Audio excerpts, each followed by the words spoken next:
Question number 5. Use implicit differentiation to perform dy by dx for the following functions. इसके 4 parts हैं, लेकिन इस question को solve करने से पहले आपको इंग्लिश के 2 लफ्ज़ सीखने होंगे, एक्सप्लिसिट और इम्प्लिसिट। एक्सप्लिसिट के वर्ड में ही मीनिंग छुपा है, मतलब completely expressed, leaving no room for confusion और डाउट, यानी कोई अवहाम या कोई शक नहीं छोड़ा। जबकि इम्प्लिसिट का मतलब है कि इट इम्प्लाइज और gives hint eight something, does not express directly. आसान मिसाल समझें, Pakistan is out of the world cup after losing its third pool match. यहाँ क्लियरली एक्सप्रेस्ड है कि पाकिस्तान वर्ल्ड कप से बाहर हो गया है। और अगर ये कहा जाए कि alas Pakistan has lost its third pool match as well, यानी इसकी इम्प्लीकेशन ये है कि पाकिस्तान बाहर हो गया है, मगर डायरेक्टली एक्सप्रेस नहीं किया। जबकि एक्सप्लिसिट और implicit differentiation with respect to x का डिफरेंस समझें। एक्सप्लिसिट फंक्शन वो होता है in which dependent variable is completely expressed in terms of independent variable. जैसे यहाँ x इंडिपेंडेंट है और y उस पर कम्प्लीटली डिपेंड कर रहा है। जबकि इम्प्लिसिट फंक्शन वो होता है in which dependent variable is not completely expressed in terms of independent variable. जैसे यहाँ देखें, देखते ही पहचानने की निशानी ये है कि x और y एक साथ भी लिखे हो सकते हैं, जैसे लड़ रहे हों, मल्टीप्लाई भी हो सकते हैं, प्लस भी एक साइड पे हो सकते हैं, या y एक से ज़्यादा बार हो। कुछ इम्प्लिसिट फंक्शंस को हम एक्सप्लिसिट में कन्वर्ट भी कर सकते हैं, जैसे कि ये फंक्शन। इसको अगर हम लोगों ने इम्प्लिसिट से एक्सप्लिसिट बनाना है तो y को लेफ़्ट साइड पे रहना चाहिए। तो पहले स्टेप में हम लोग एक्स स्क्वायर को दूसरी साइड पे ले जाएंगे, तो बन जाएगा 2 - x स्क्वायर। सेकेंड स्टेप में हम लोग क्या करेंगे, जो लेफ़्ट साइड पे मौजूद x है उसको राइट साइड पे नीचे ले जाएंगे, तो ये बन जाएगा y = 2 - x square divided by x। आपसे MCQs में भी सवाल आ सकता है कि 4 फंक्शंस दिए जाएँ और बताएं इसमें से कौन सा एक्सप्लिसिट है और कौन सा इम्प्लिसिट। तो ये निशानियाँ आपको पता होनी चाहिए। पार्ट ए की तरफ चलते हैं। x² + y² = 25। ये सर्कल की इक्वेशन होती है, ये डायग्राम से भी समझाऊंगा। तो इसको अगर हम लोगों ने डिफरेंशिएट करना है with respect to x using implicit differentiation, तो पहले लेफ्ट हैंड साइड को आप d/dx करके लिख लें और राइट हैंड साइड को भी d/dx करके लिख लें। अब लेफ्ट साइड में d/dx ऑफ x² को अलहदा करते हैं, प्लस d/dx ऑफ y² को अलहदा करते हैं, और राइट साइड पे d/dx ऑफ 25 देखें कांस्टेंट है, उसका डेरिवेटिव क्या होगा, 0। अब x² का डेरिवेटिव क्या होता है, 2x प्लस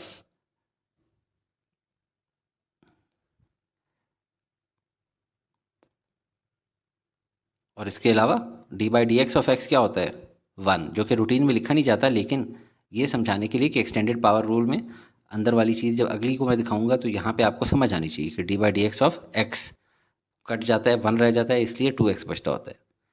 अब इसमें जब आपको ये दिखाऊंगा एक्सटेंडेड पावर रूल, तो आपको सही समझ आ जाएगा ये वाला भी।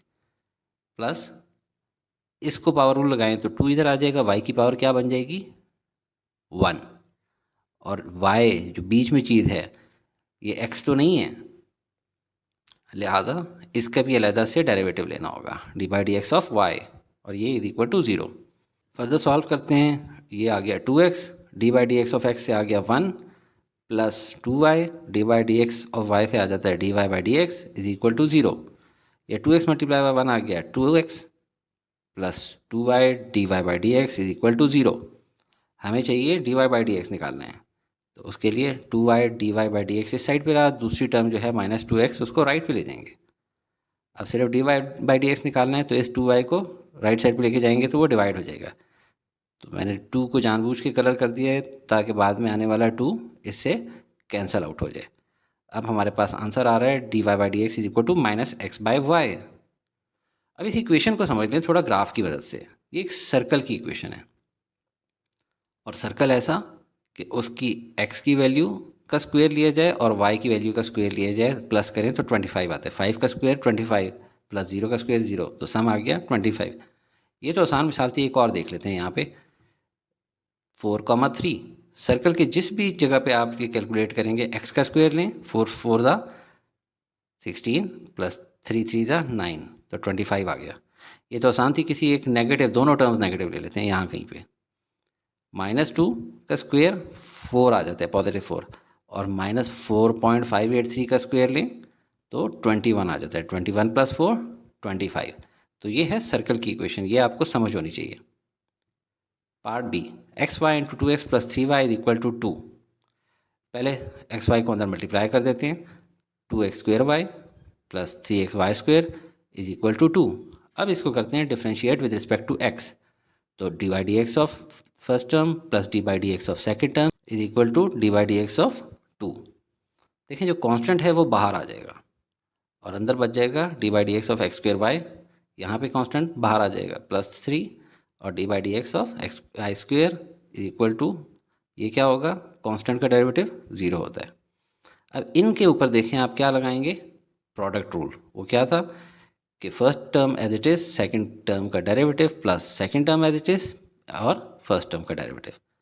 ये देखें कांस्टेंट तो एज इट इज़ आया, इसमें देखें फर्स्ट टर्म यानी x² एज इट इज़ आएगी, सेकंड का डेरिवेटिव, फिर प्लस करेंगे, second term as it is आएगी और फर्स्ट का डेरिवेटिव +3, और इसके ऊपर भी प्रोडक्ट टूल लगाएंगे, first term as it is, second का derivative plus second term as it is, first का डेरिवेटिव, और राइट साइड पे = 0। इसको सॉल्व करते हैं।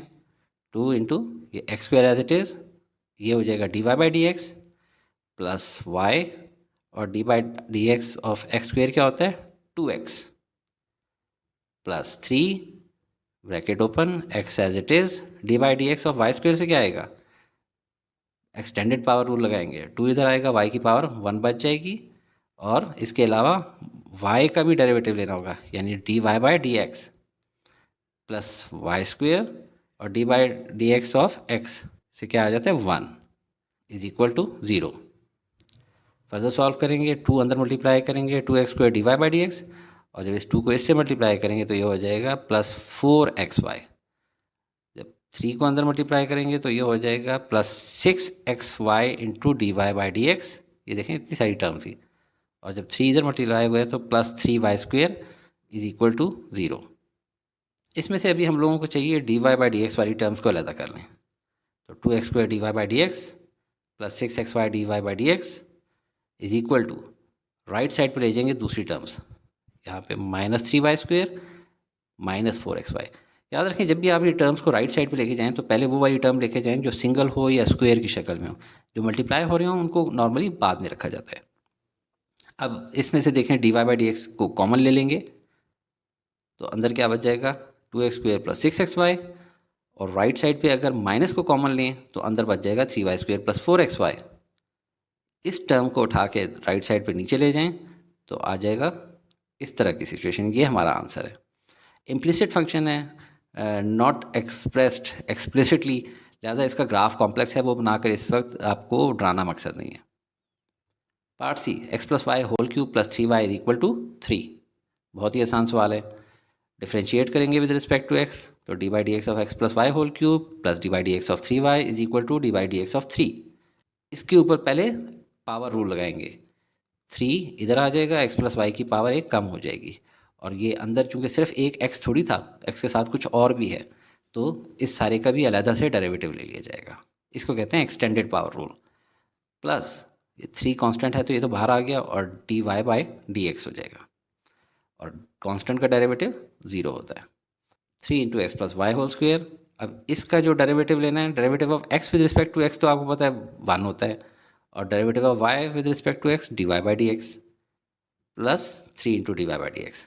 अभी 3 × x + y होल² इस 1 से भी मल्टीप्लाई हो रहा है और प्लस dy/dx से भी मल्टीप्लाई हो रहा है, तो पहले 1 से मल्टीप्लाई कर लें, फिर प्लस इस dy/dx से मल्टीप्लाई कर लें, plus 3 × dy/dx = 0।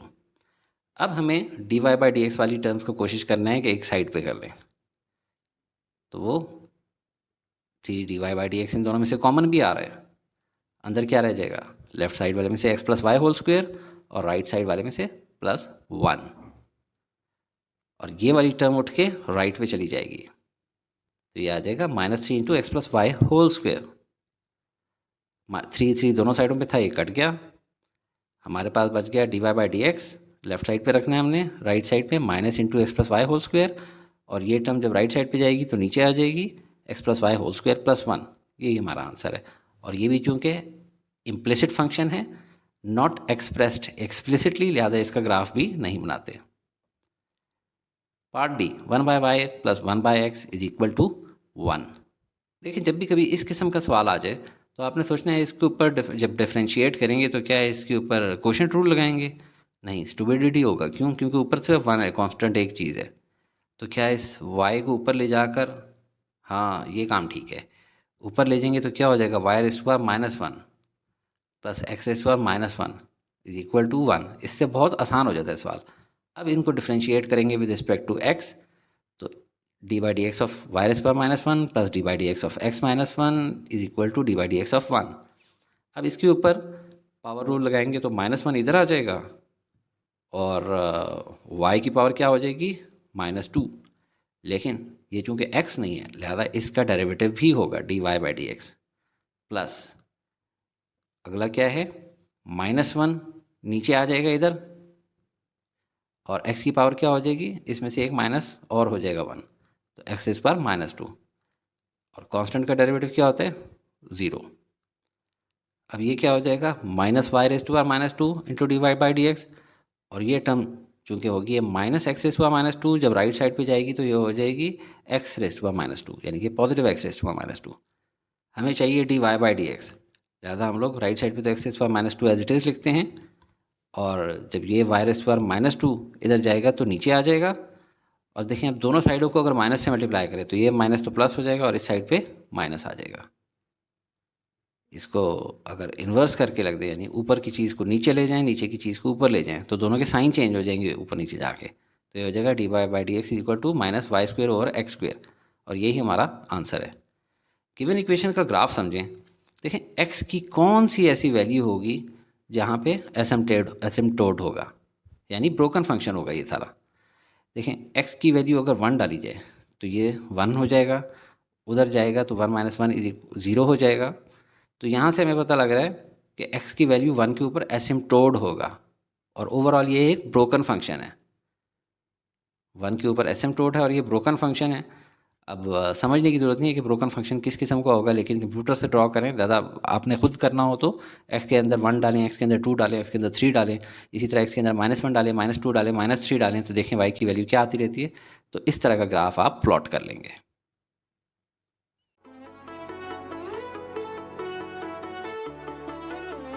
Study with me, a learning experience.